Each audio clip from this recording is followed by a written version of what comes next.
ہے کہ جس سے کوئی منگتا خالی لوٹے ہی نہیں ہے، اور یہ کہہ رہا ہے کہ میں گیا لیکن مجھے نہیں ملا، مجھے شیطانوں نے دینے سے انکار کر دیا۔ میں بڑا پریشان ہوا، بڑا حیران ہوا۔ اب سوچا کروں تو کیا کروں؟ کہنے لگا میری نظر حضور پر پڑ گئی۔ یہ خواب کا واقعہ بیان کرا، میری نظر حضور پر پڑ گئی، اور گناہگار کی آخری پناہ تو پھر حضور کا دربار ہے، حضور کے قدموں میں جائے گا۔ اسی لیے تو حضرت نے کہا تھا کہ آج لے ان کی پناہ، آج مدد مانگ ان سے، کل نہ مانیں گے قیامت میں اگر مان گیا۔ فرمایا اگر حضور کی غلامی کرنی ہی ہے، اگر حضور سے مدد مانگنی ہے تو آج کیوں نہیں مانگتا؟ کل جب مشکل میں پھنس جائے گا تو پھر حضور کے قدموں میں دوڑے گا، تو بہتر نہیں ہے کہ آج بھی حضور کا مانگ کے کھا لے، آج بھی حضور سے مدد طلب کر لے، اور آج بھی حضور کو اپنا مشکل کشا مان لے، اپنا حاجت روا مان لے۔ بہرحال کہنے لگا میں حضور کی خدمت میں چلا گیا اور عرض کیا کہ یا رسول اللہ، میں نے شہزادوں سے حوض کوثر پر آب کوثر طلب کیا ہے تو انہوں نے مجھے دینے سے انکار کر دیا ہے۔ حضور علیہ السلام نے فرمایا کہ دیکھ، انہوں نے تجھے حوض کوثر دینے سے ویسے انکار نہیں کیا، آب کوثر دینے سے ویسے انکار نہیں کیا، بلکہ تیرا ایک ہمسایہ ہے اور وہ تیرا ہمسایہ مولا علی کو برا کہتا ہے، ان کی شان میں بے ادبی کرتا ہے، ان کی شان کے اندر نازیبہ کلمات استعمال کرتا ہے، تو اس کو منع کیوں نہیں کرتا؟ کئی لوگ کہتے ہیں جو ہم گستاخی تھوڑی کرتے ہیں، ہم صحابہ کا بے ادبی تھوڑی کرتے ہیں۔ اگر آپ نہ بھی کریں تو آپ کا ان لوگوں کے ساتھ میل جول ہو جو بے ادب ہیں، تو پھر بھی سوال ہو سکتا ہے، پھر بھی پوچھا جا سکتا ہے۔ میں تو کچھ نہیں کرتا، لیکن حضور نے فرمایا تم کچھ نہیں کرتے، لیکن وہ جو تمہارا پڑوسی ہے وہ میرے علی کو برا کہتا ہے، میری علی کی شان میں نازیبہ کلمات کہتا ہے۔ وہ کہنے لگا میں نے عرض کی یا رسول اللہ آپ جانتے ہیں میں کمزور آدمی ہوں، غریب ہوں، میں نے اگر اس کو منع کیا تو وہ طاقتور آدمی ہے، رئیس ہے، ہر اعتبار سے مجھ سے بہتر ہے، حکومت اس کی بات سنتی ہے، صاحب اقتدار لوگ اس کے ہم نوا ہیں، میں اگر اس کو منع کرنے کی کوشش کروں گا وہ تو مجھے مار ڈالے گا، تو یا رسول اللہ میرا عذر قبول کریں، میں اس کو اچھا نہیں سمجھتا جو مولا علی کو برا کہتا ہے، لیکن اس کو میں مار بھی نہیں سکتا، اس کو منع بھی نہیں کر سکتا، کیونکہ وہ مجھ سے طاقتور ہے، میری استطاعت نہیں ہے کہ اس کو میں کچھ کہہ سکوں۔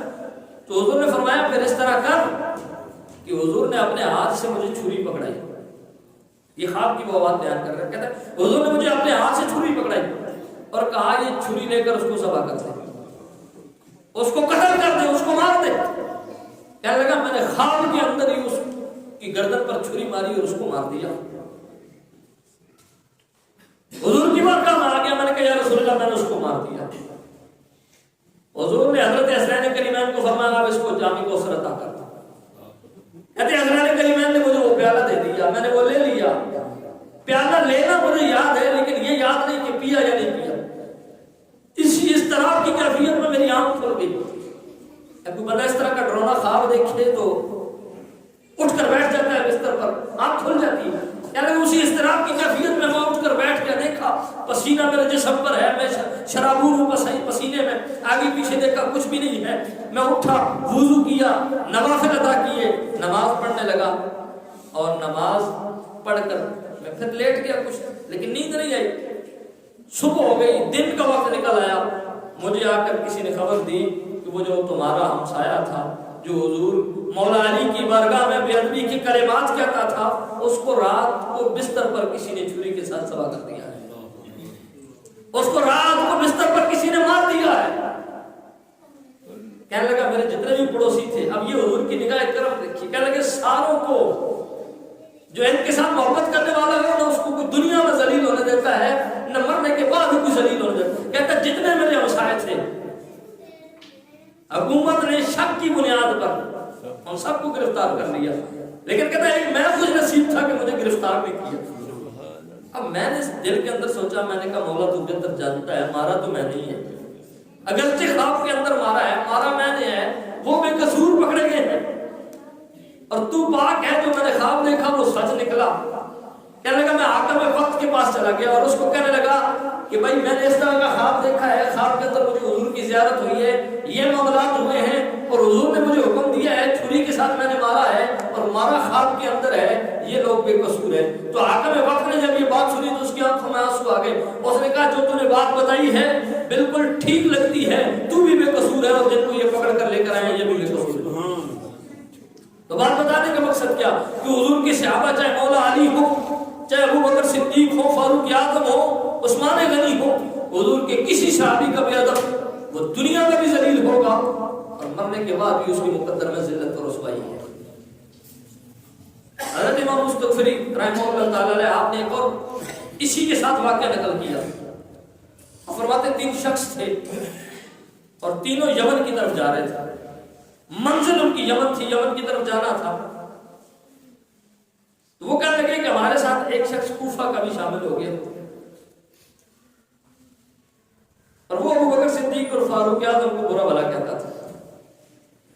آپ میرے اشارے کو سمجھیں گے، میری بات تک پہنچیں گے کہ یہ کوفہ والوں کا پرانا طریقہ ہے ابو بکر صدیق اور فاروق اعظم کو بھونکنا، یہ آج نئی بات نہیں ہے، وہ شروع سے حضرت ابو بکر صدیق اور فاروق اعظم کے دشمن چلے آتے ہیں۔ اور کوئی یہ مت سمجھے کہ کوفہ والے صرف ابو بکر عمر کے دشمن ہیں، انہی کوفہ والوں نے حسین کو مدینے سے بلایا تھا، انہی کوفہ والوں نے حسین کو مکے میں نہیں رہنے دیا، انہی کوفہ والوں نے حسین کو خط لکھا تھا اور یہی کوفہ والے 22,000 بن کے حسین کے 72 کے مقابلے میں آئے تھے، انہی کوفہ والوں نے حسین پر تیر بھی چلائے تھے، انہی نے حسین پر نیزے بھی چلائے تھے اور یہی حسین کا سر نیزے پر اٹھا کر دمشق کی گلیوں تک پھر بھی رہے تھے اور یہی کوفہ والے تھے کہ جب حسین کا سر کٹ چکا تھا پھر اسی سر انور پر پیٹ بھی رہے تھے، ماتم بھی کر رہے تھے۔ تو بتانے کا مقصد یہ ہے کہ یہ آل رسول کے بھی دشمن ہیں، اصحاب رسول کے بھی دشمن ہیں۔ تو وہ کہنے لگا کہ 3 ہم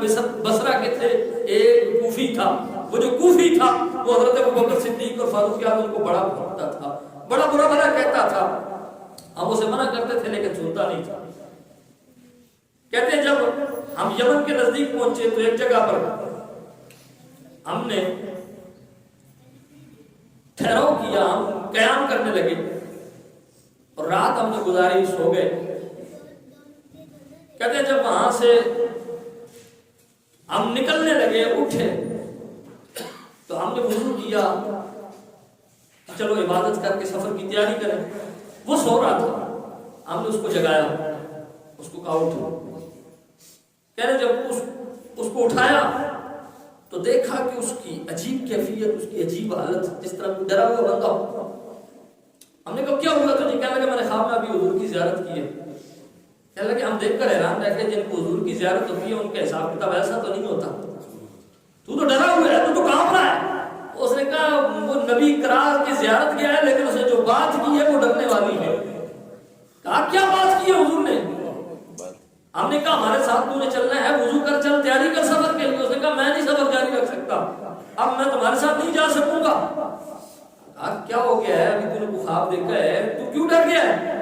اس نے کہا مجھے خواب میں حضور نے یہ بتایا ہے کہ جو میرے ابو بکر و عمر سے دشمنی رکھتا ہے وہ ذلیل ہو جاتا ہے، اس کی صورت مسخ ہو جاتی ہے، اس کی شکلیں تبدیل ہو جاتی ہیں۔ آپ دیکھیں نا ان منحوس لوگوں کی، اگر رب نے آپ کو ایمان کی رمق عطا کی ہو تو یہ گستاخ جتنی مرضی خوشبو لگا کے آ جائے، اس سے ایسی بدبو آتی ہے۔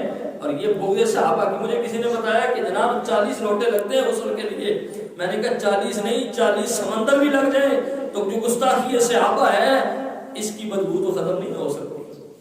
کہتے ہیں جی بڑی صفائی کرتے ہیں غسل کے لیے، میں نے کہا بڑی کریں لیکن جب بے ادبی صحابہ کا عنصر موجود ہو تو نہ ظاہر میں طہارت ہو سکتی ہے نہ اندر کی طہارت ہو سکتی ہے۔ تو بہرحال بتانے کا مقصد یہ ہے کہ وہ کیا لگا کہ مجھے حضور نے خواب میں دیدار کروایا ہے اور حضور نے فرمایا کہ تو اس منزل پر تیری شکل بدل جائے گی، تو بندر بن جائے گا۔ وہ کہنے لگے ہم نے وضو کیا، ہم نے کہا شاید کوئی ویسے ہی کوئی خواب آ گیا، اس کو ڈر گیا۔ کہتے ہیں ہم جب وضو کر کے واپس آئے تو دیکھا کہ اس کے پاؤں تبدیل ہونے شروع ہو گئے، وہ پاؤں سمیٹ کے بیٹھ گیا، اب اس کے پاؤں سے اس کا جسم بدلنا شروع ہو گیا۔ کہتے ہیں ہمارے دیکھتے دیکھتے اس کی انگلیاں بدلی، اس کے پاؤں بدلے، اس کی ٹانگیں بدل گئی. اب جیسے جیسے وقت گزرتا جاتا ہے اس کے جسم کا حصہ بدلتا جاتا ہے. وہ لوگ کہتے ہیں آپ نے دیکھا خود اپنی آنکھوں سے یہ بندر کہ وہ گردن تک بندر بن چکا تھا, روتا تھا, آہوزاری کرتا تھا. لیکن اب حضور کے صحابہ کی گستاخی کی جو اسے سزا ملنی تھی وہ مل چکی تھی, کیونکہ اس کی زبان سے نکل چکا تھا کہ تو مسح کیا جائے گا, تیری شکل بدل جائے گی. جس کی زبان سے کبھی جھوٹ نکلا ہی نہیں ہے, جس کو کافر بھی کہتے ہیں کہ تو سب کچھ کر سکتا ہے لیکن تجھ سے بڑا ہم نے صادق نہیں دیکھا, تجھ سے بڑا ہم نے امین نہیں دیکھا. اور جس کو کافر بھی دیکھ کر کہتے ہیں کہ یہ جو چہرہ ہے, یہ چہرہ دیکھ کے پتہ چلتا ہے کہ یہ کسی جھوٹے کا چہرہ نہیں ہے, اس نبی نے فرما دیا تھا. اور وہ نبی جس کے بارے میں رب فرماتا ہے وما ينطق عن الهوى ان هو الا وحی یوحى, میرا نبی بغیر وحی کے کچھ بولتا ہی نہیں ہے, جب بھی بولتا ہے میرا نبی وحی سے بولتا ہے. حضور نے فرما دیا تھا تیری شکل بدل جائے گی. اب شکل بدل رہی تھی, کہتے ہیں دیکھتے ہی دیکھتے وہ گردن سے چہرے تک سارا بندر بن گیا. کہنے لگے ہم نے دیکھا کہ اب اس کی شکل تو بدل گئی ہے, لیکن جانتے تو تھے کہ ہم تھا انسان, یعنی پتا تھا کہ بندر نہیں ہے, انسان ہی تھا, لیکن انسان سے بندر بنا ہے. کہا ہم اس کو ساتھ لے کے آئے ہیں, اس کے گھر والوں کے حوالے کر دیں گے واپس جا کر, اور ان کو بھی اس کے انجام کی خبر دیں گے کہ جو صحابہ کرام کے حوالے سے نازیبہ کلمات کہتا ہے اس کا یہی انجام ہوتا ہے. کہتے ہم نے اس کو اپنے اونٹ پر باندھ دیا. اب جو کہ جانور جو بن چکا تھا, اب انسانوں والا معاملہ تو اس کے ساتھ نہیں ہو سکتا تھا. کہتے ہم نے اس کو اپنے اونٹ پر باندھ دیا. کہتے ہیں ہم جنگل سے گزرے, وہاں پر بہت سارے بندر تھے. جب اس نے بندروں کو دیکھا چھلانگ لگا کر ان میں شامل ہو. دوستان محترم, یہاں ایک بہت بڑا فکر کا مقام ہے. یہ ہنس دینے کی, یہ کانوں پر بات سن کر مار دینے والی بات نہیں ہے. یہ سوچنے کا مقام ہے کہ جو نبی کے صحابہ کا بے ادب ہوتا ہے اس کا انسانوں میں کوئی کام نہیں ہے. وہ شکل مسح ہو کر بندروں میں رلتا ہے اور بندروں میں وہ مرتا ہے, اس کا انسانوں کے ساتھ اور اس کی شکل مسح ہو جاتی ہے. دوستان محترم, یہ حضور کریم نبی صلی اللہ علیہ وآلہ وسلم کے صحابہ کرام کی بے ادبی کا زوال ہے, وبال ہے. میں نے حدیث قدسی تلاوت کی تھی. میرا رب فرماتا ہے من عاد لی ولیا فقد آذنتہ بالحرب, جو میرے کسی ولی کے ساتھ دشمنی رکھتا ہے میں اس سے اعلان جنگ کرتا ہوں. یہ رب فرما رہا ہے. حدیث قدسی وہ ہوتی ہے جو فرمان رب کا ہو, مصطفیٰ اپنی زبان سے سنائے. یہ رب بیان کر رہا ہے اور مصطفیٰ کی زبان سے بول رہا ہے. فرمایا کہ من عاد لی ولیا فقد آذنتہ, یہ حضور نہیں کہہ رہے کہ جو میرے کسی ولی کے ساتھ دشمنی رکھے, یہ رب کہہ رہا ہے من عاد لی ولیا فقد آذنتہ بالحرب, جو میرے کسی ولی کے ساتھ دشمنی رکھتا ہے میں رب اس سے اعلان جنگ کرتا ہوں.